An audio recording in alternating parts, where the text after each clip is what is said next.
Адвокат Артура Сатрудинова утверждает, в момент аварии его подзащитный был трезв. Сегодня в прениях в Верховном суде республики выступила сторона защиты, и ее мнение расходится с версией обвинения. Напомню, в ночь с 26 на 27 апреля подсудимый, уходя от погони, протаранил машину автоинспекторов, в результате чего на месте происшествия скончался сотрудник ГИБДД.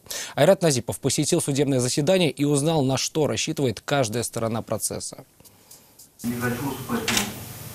То есть от поступления судебных прений вы отказываетесь? Судебное заседание началось с того, что Артур Сатрудинов отказался от участия в судебных прениях, предоставив такие полномочия своему адвокату. На предыдущем заседании гособвинитель просил отправить подсудимого в колонию на 8 лет. Кроме того, прокуратура предложила переквалифицировать статью. Изначально его обвиняли по статье «Посягательство на жизнь сотрудника правоохранительного органа», но спустя время хотели заменить на нарушение правил дорожного движения, совершенное лицом в состоянии опьянения, повлекшей по неосторожности смерть человека. Впрочем, защитник подсудимого считает, что в момент аварии Сатрудинов не находился в состоянии алкогольного опьянения. В присутствии полицейских ему было предложено сдать анализы крови и мочи на предмет освидетельствования состояния алкогольного и наркотического опьянения.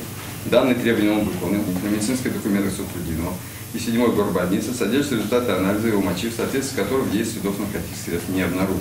По мнению прокуратуры, тот факт, что подсудимый был пьян, подтверждается свидетелями и врачами, а то, что он отказывался от прохождения медосвидетельствования, зафиксировано документально. Дважды и в 7-й горбольнице, и в наркологическом диспансере Сатрудинов отказался от прохождения медицинского освидетельствования.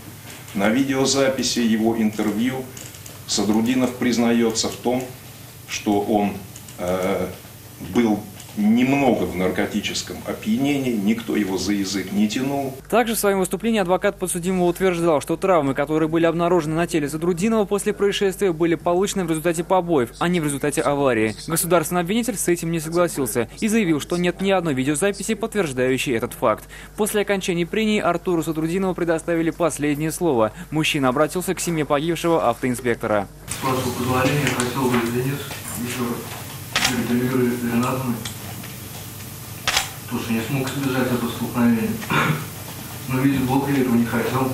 После этого суд удалился в совещательную комнату для вынесения решения по этому делу. Окончательный приговор будет оглашен уже в эту пятницу. Айрат Назипов, Ленар Гинатуллин, Ильнар Хатыпов. Вызов 112.